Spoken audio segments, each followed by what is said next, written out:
আসসালামু আলাইকুম। ওয়ালাইকুম সালাম। তো বাড়ি কবে আসলে? বাড়ি আজ 4 দিন আইছি।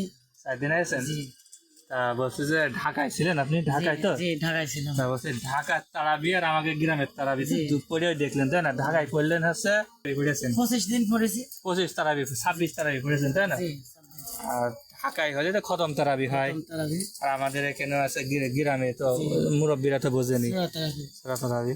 তো এখন বিষয় আছে যে ঢাকায় কিরকম পড়তে না এখানে কিরকম পড়তে? ঢাকায় ধরো দাঁড়িয়ে থাকতে তো পাইলে যাইতো, আর পা নড়তে চড়তে হয়, মশাই কামড়াইতো, মনে করো প্রায় 2.5 ঘন্টা মতো দাঁড়িয়ে থাকতে হতো, নামাজ সারাদিন কাজ কাম করে সারাদিন কাজকে ক্লান্ত হয়ে যেতাম। ক্লান্ত হয়ে তারপরে আর এখানে নামাজ পড়লাম, মাছেরই পেলাম না, কোনো গায়ে বাজছে না। গায়ে বাজছে না, আমার গ্রামে এসে ফটফটকে ঢিপ মারা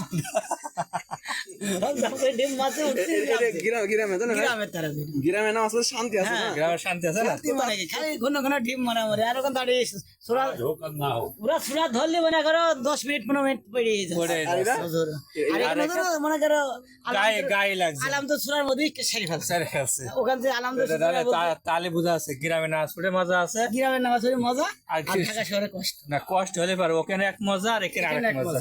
দুই জায়গায় এক মজা। দাঁড়িয়ে থাকতে তো কোমর টোমর কিন্তু এখানে এখানে দেখলাম যে আমার শরীর কিন্তু বুঝতে দিতে পারলাম না আসলে। না, আমাদের এখানে ঢাকায় নামাজ পড়ে হুজুরে ভনভন ভনভন মজাকের মতন যে কি যে বলে বোঝা যায় না, ভনভন করে 10-15 মিনিট বলি যাই। বিলিয়ে যায় হ্যাঁ? হ্যাঁ। আর গ্রামে আর গ্রামে আলাম তো সুরা বলে বললে তো ঢিপ মারা শুরু করে দিয়েছে। এখানে আবার ঘন ঘন ডিপ হ্যাঁ ঘন ঘন ঢিপ মারতে আছে, মনে হয় হুজুর ঢিপ মেরে আইলে যাওয়া।